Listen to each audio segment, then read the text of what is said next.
दोस्तों, बुद्ध चरित्र चंद्रोदय विक्रम बौद्ध जी का पुस्तक है।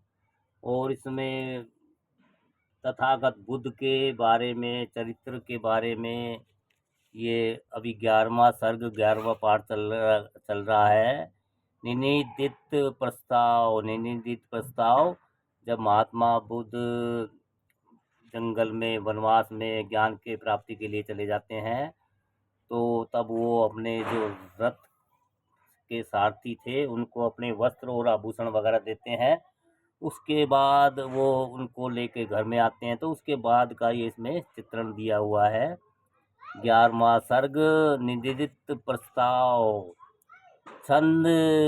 छंदक जब लौटकर कपिलवस्तु में आया और राजमहल में जाकर सब समाचार बताया, तो घर में भयंकर हाहाकार होने लगा। लोगों को ऐसा लगा मानो पकती हुई फसल पर ओले पड़ गए हों। महाराज सुधोधन ऐसे व्याकुल हो गए कि कुछ बोल ही नहीं पाते थे। वे बार बार पुत्र के वस्त्र और आभूषण हृदय से लगाते थे और उसकी आंखें बार बार झरकर बार बार भर आती थी। वे वाण विद्ध पक्षी की तरह व्याकुल हो रहे थे। प्रजापति बहुत शोक संतप्त थी। वह शोकार्त होकर बहुत विलाप कर रही थी। मुझे छोड़कर इसे छोड़कर मैंने उसे दूध पिलाया, पर वह निष्ठुर मुझे बीच में ही छोड़कर चला गया। अपनी बड़ी बहन की निशानी के रूप में मैं उसका मुख चंद्र देख देख कर जीवित रहती थी। विधाता ने यह सहारा छीन कर मुझे बेसहारा कर दिया। उसने मुझे दुसैस और दारुण दुख दिया।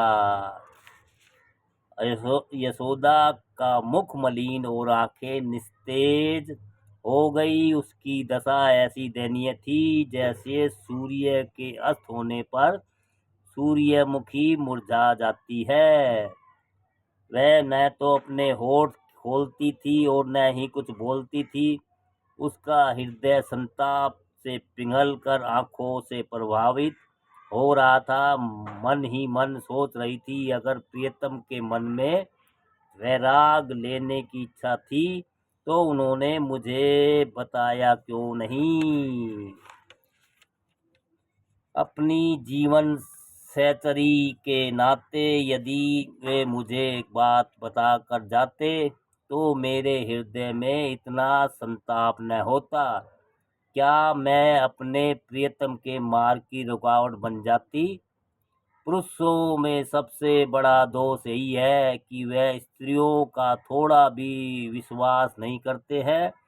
पुरुषों के इस स्वाभाविक दोष का निवारण वे भी नहीं कर सके। उन्होंने मुझे दूसरों से विशिष्ट नहीं माना। उन्होंने मुझे भी अन्य स्त्रियों के समान काम लोलुप समझ लिया। कहीं मैं उन्हें घर में न रोक लूं, यही सोचकर वे मन मार कर मुझे सोती हुई को छोड़कर चले गए। तो भी इसमें देव का कोई दोष नहीं है।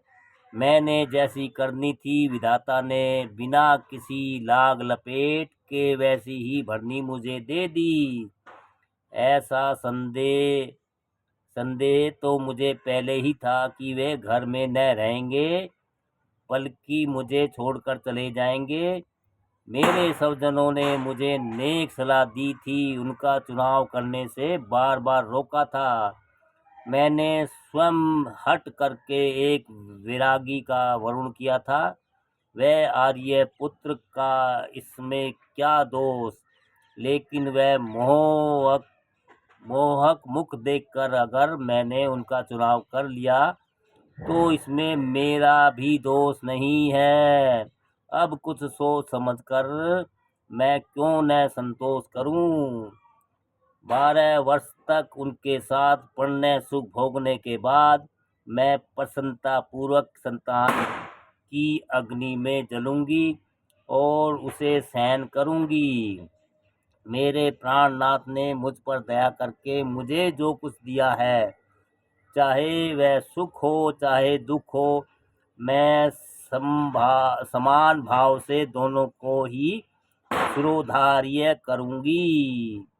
जिन उनके द्वारा दिए गए सुख रूपी अमृत को पीने के बाद क्या मैं दुखी रूपी जहर को छोड़ दूंगी।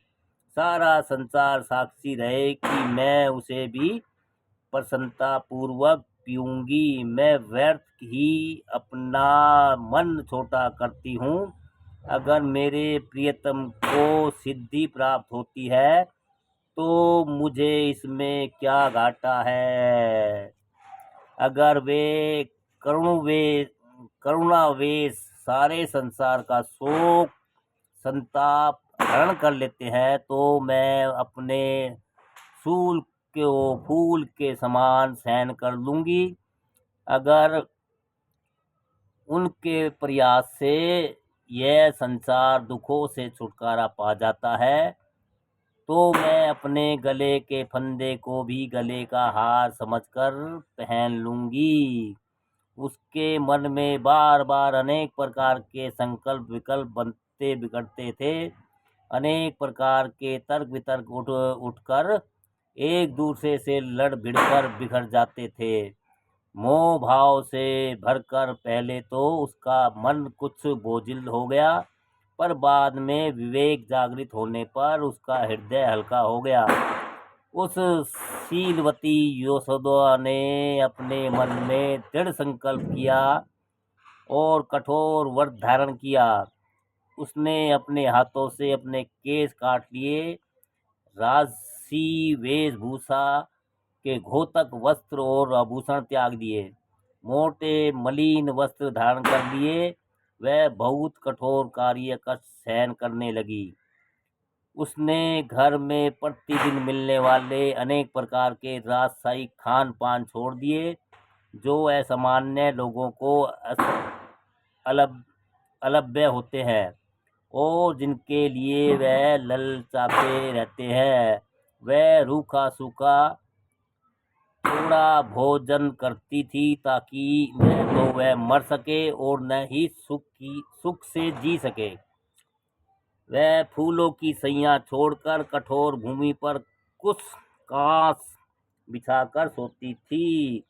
उसे इस प्रकार भीषण शारीरिक कष्ट सहन करते देखकर मधुबाला नाम की अंगरक्षिका बोली, हे सखी, तुम्हारे प्रियतम अपने चंचल चित्त रूपी चकोर को रोक न पाएंगे और तुम्हारे मुख रूपी चंद्रमा की याद करके फिर से घर वापस आ जाएंगे। इस संसार में सभी दिन एक जैसे नहीं व्यतीत होते। सुख और दुख दोनों का ही अंत होता है। तुम्हारा यह स्वर्णिम शरीर एक बार फिर वही सेवा सुख प्रदान करेगा, अतः तुम इसे संभाल कर रखो। मन को मोहने वाली यह मादक रूपी राशि प्रियतम की धरोहर है, इसे तुम संभाल कर रखो। अगर तुम्हें मेरी इस बात पर विश्वास न हो कि तुम्हारे प्रियतम लौट आएंगे, तब भी तुम अपने मन को संताप की होली में मत जलाओ। अगर तुम इस प्रकार अपने शरीर को गलाती रहोगी तो अपने नवजात शिशु का पालन पोषण न कर पाओगी। बड़ा होने पर अपने पिता के राजपाट और राजपद को वहीं तो संभालेगा। अपने सिर पर राज छत्र वही धारण करेगा। वह कुल का दीपक जगाने के योग्य है, निरंतर नया स्नेह पाने के योग्य है। इसलिए हे देवी, तुम अपने शरीर को दुखों की दावाग्नि में मत जलाओ। यही मान लो कि तुम पति के लिए मर चुकी, अस्तित्वहीन हो चुकी, फिर भी तुम अपने पुत्र के कल्याण के लिए जीवित रहो। यशोदा के चित्त में न तो चैन था और न मन में प्रसन्नता थी। उसकी आंखों में आंसू भरे हुए थे। अंगरक्षिका की बात सुनकर वह इस प्रकार के वचन बोली, हे सखी, समय बहुत तीखा है और तुम मेरे प्रति स्नेह से भरी हुई हो, इसलिए तुम मुझे झूठा आश्वासन दे रही हो। मैं जानती हूँ कि मेरे स्वामी को अपने व्यक्तिगत सुख का लोभ थोड़ा भी नहीं है। वह बहुत दयालु है और दूसरों के दुख दाह से जलते रहते हैं। वे सूर्य कुल में सर्वश्रेष्ठ हैं। उन्होंने दूसरों के दुख द्वंद को दूर करने के लिए ही घर बार छोड़ा है। गृहस्थी के जंजाल से मुक्त होने के बाद वह दोबारा लौट कर न आएंगे। सांसारिक सुख भोगों को दोबारा न अपनाएंगे। मुझे इसका कोई शोभ नहीं है कि प्रियतम मुझे छोड़कर चले गए। सांसारिक सुखों का मुझे जरा भी लोभ नहीं है। उन्होंने मुझे बार बार बताया कि वह सभी प्रकार के सांसारिक नाशवान और सारहीन है। मुझे कुछ नहीं चाहिए। हृदय में केवल एक ही इच्छा है। मैं चाहती हूँ कि जो कुछ मेरे प्रियतम ने छोड़ दिया है उसे मैं भी छोड़ दूँ। जिस प्रकार वे अपने आप को तपा रहे हैं उसी प्रकार मैं भी अपने आप को तपाऊं।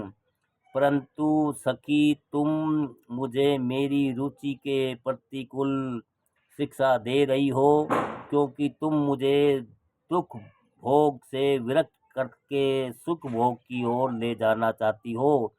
इस प्रकार तुम जले हुए घाव पर लवण का लेप करके मेरे कष्ट को और अधिक बढ़ा रही हो। क्या यह उचित है कि उनके लिए ग्रीष्म काल की भयंकर गर्मी हो और मेरे लिए ताप शांत करने वाले शीतल तहखाने हो? उनका खुला हुआ शरीर किसी जंगल में शीत से ठिठुर रहे हो और मैं घर के भीतर साल दुसाला ओढ़कर पड़ी रहूं। क्या यह उचित है कि वह अपने शरीर में फटे चितड़े लपेटते रहे और मैं नित्य नए नए वस्त्र धारण करूं?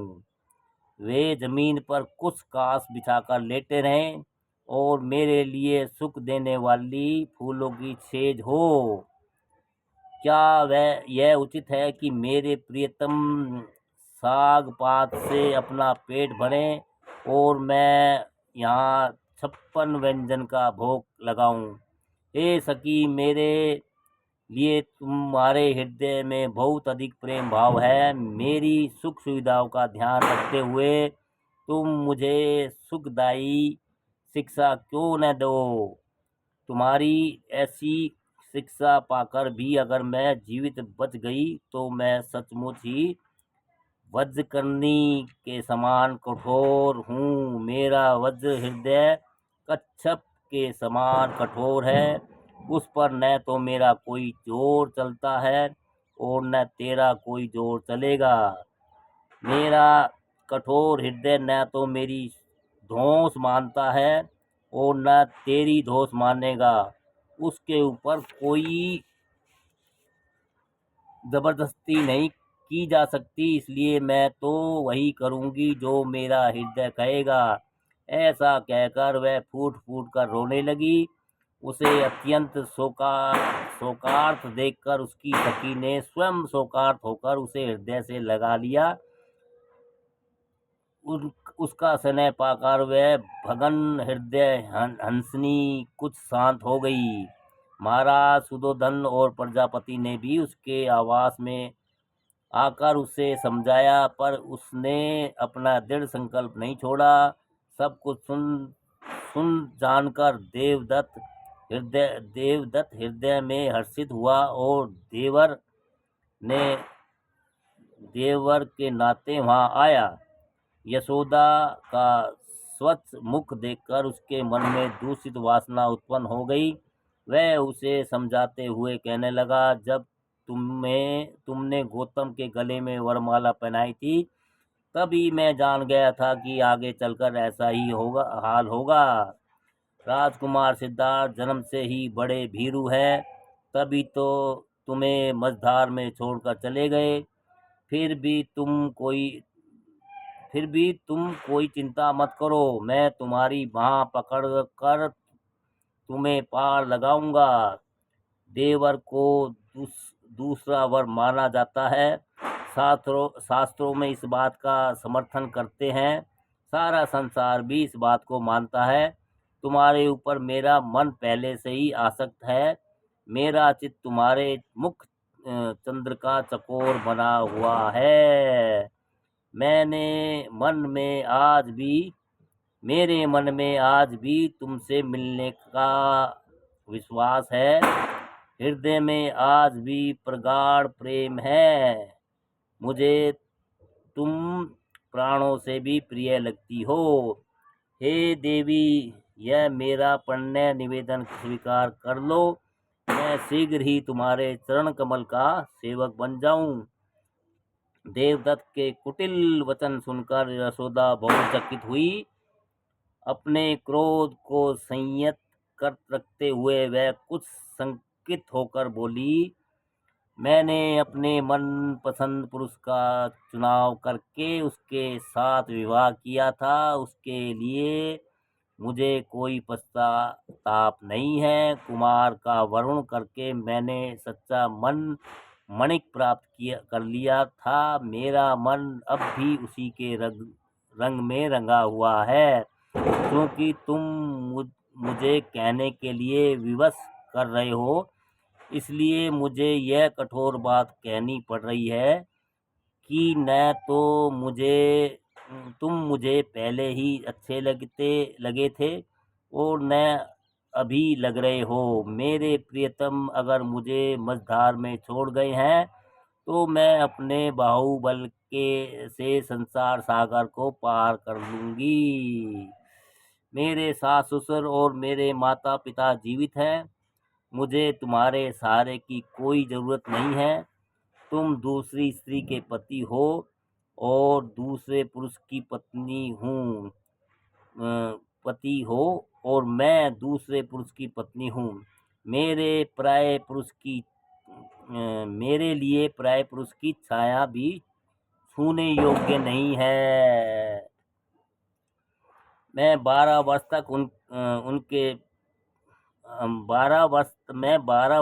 तक अनेक प्रकार से काम सुख का उपयोग कर चुकी हूँ। अब मेरी विषय वासना क्षीण हो चुकी है और प्रणय की बाढ़ अवरुद्ध हो चुकी है। अब मेरे शरीर और मन दोनों ही क्षीण हो चुके हैं। अंगों में शिथिलता आ चुकी है। ऐसी स्थिति में क्या मैं कोई नया प्रणय प्रसंग रचूंगी?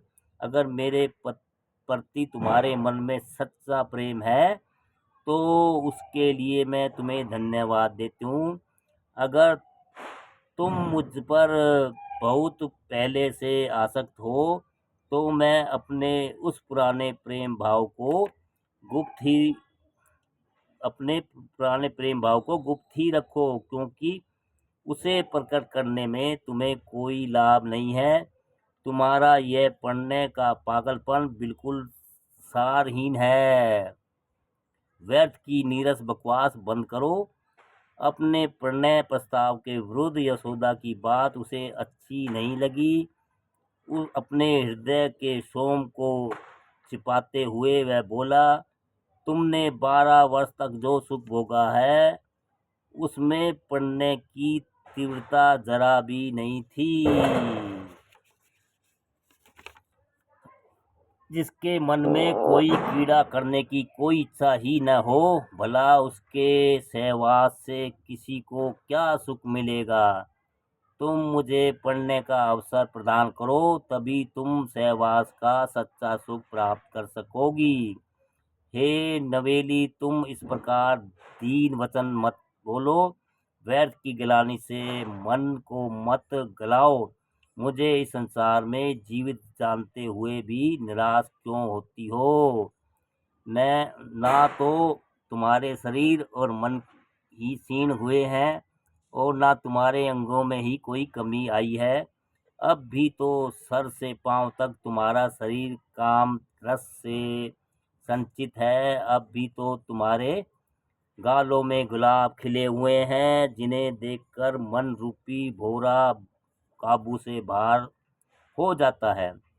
अब भी तो तुम्हारे होठ सोम रस छलका रहे हैं और हृदय में पान करने की लालसा जगा रहे हैं। अब भी तो आंखों में कमल खिले हुए हैं, जो अपनी ओर देखते देखकर चित्त को बेचैन कर देते हैं।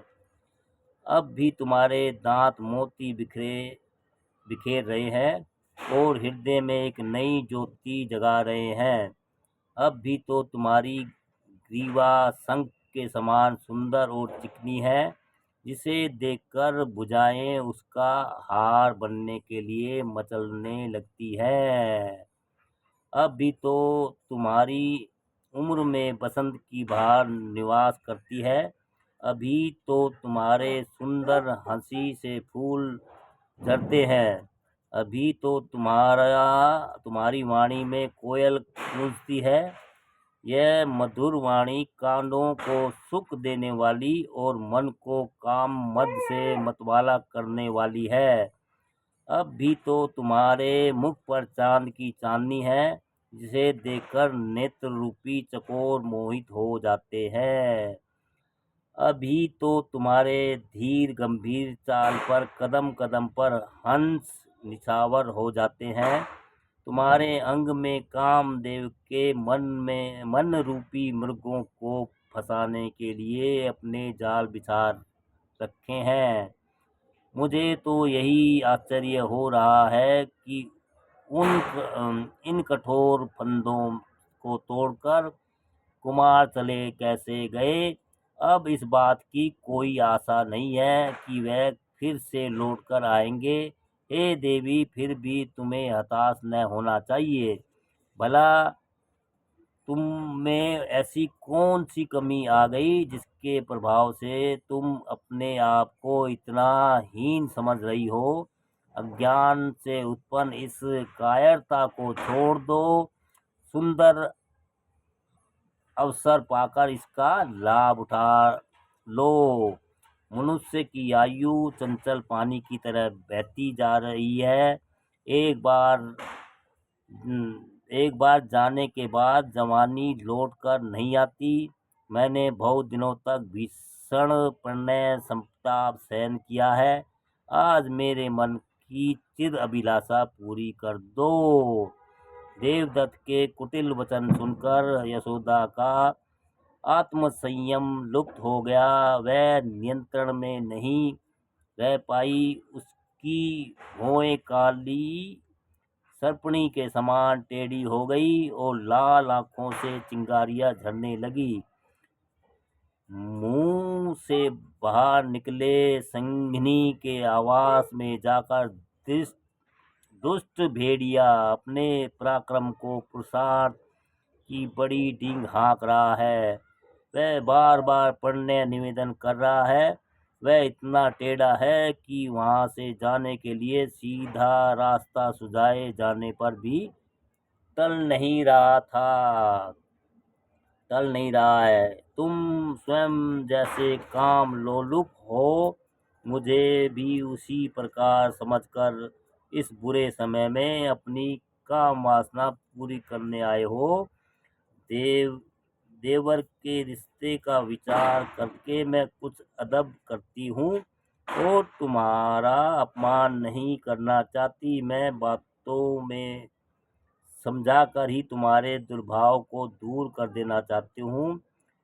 सर पर लाल नहीं मारना चाहती सर पर लात नहीं मारना चाहती।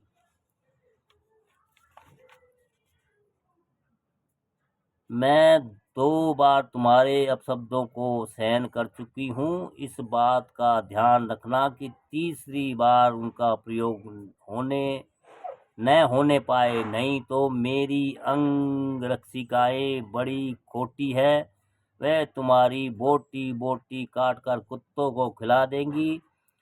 शासन सत्ता का आभास कराने वाले उसके वर्जक वचनों को सुनकर वह मदानंद भैंस की तरह रुक गया। उसकी दुर्बुद्धि दूर हो गई, सद्बुद्धि जागृत हो गई। तब वह बात बताने बनाते हुए बोला, हे देवी, मैंने लोगों से तुम्हारी बड़ी प्रशंसा सुनी थी, इसलिए आज अपनी आंखों से देखने आया था। तुम्हारे सुंदर चरित्र की परीक्षा लेने आया था। तुम्हें अनेक प्रकार से जांच परख कर मैंने यह बात जान ली कि तुम निसंदेह सच्ची सती हो। हे देवी, अब मुझे दया करके यह आशीर्वाद दो कि मैं सदैव तुम्हारे चरण कमल का सेवक बना रहूं। ऐसा कहकर उसने आदर पूर्वक प्रणाम किया और माथा झुकाए हुए अपने घर चला गया। संकट के समय दुष्ट और देह लोलुप देवर ने घर में आकर उसे घेर लिया। उसने उसके सामने कलंकित काम प्रस्ताव रखा। वह निष्कलंक नारी उसे कैसे स्वीकार करती। जब भाभी के तेवर टेढ़े हुए तो वह लंपट देवर सीधा हो गया। विनीत विक्रम कहते हैं कि ऐसे लोकोत्तर एवं पवित्र आचरण वाली देवी यशोदा को नमस्कार। जिस प्रकार उसके पति ने वन में जाकर तपस्या की, उसी प्रकार वह स्त्री घर में रहकर तपस्या करती रही। अत्यंत धीर और गंभीर हृदय वाली उस तपस्विनी राहुल माता को मैं वंदना करता हूँ। दोस्तों, नमो बुद्धाय, जय भीम बोलो। बुद्ध चरित्र चंद्रोदय। दोस्तों, ये आपका 11वां सर्ग था और इसमें आपकी सारा वृत्तांत यह है कि जब वो ज्ञान के लिए तथागत जंगल में प्रस्थान करते हैं, उसके बारे में कैसे कैसे उन पे आप बीती हुई है उसके बारे में था। दोस्तों, हमारी वीडियो आपको अच्छी लगती है, जानकारी अच्छी लगती है, तो वीडियो को लाइक भी और कमेंट भी और शेयर भी करते रहिए। दोस्तों, हौसला बढ़ाते रहिए यार।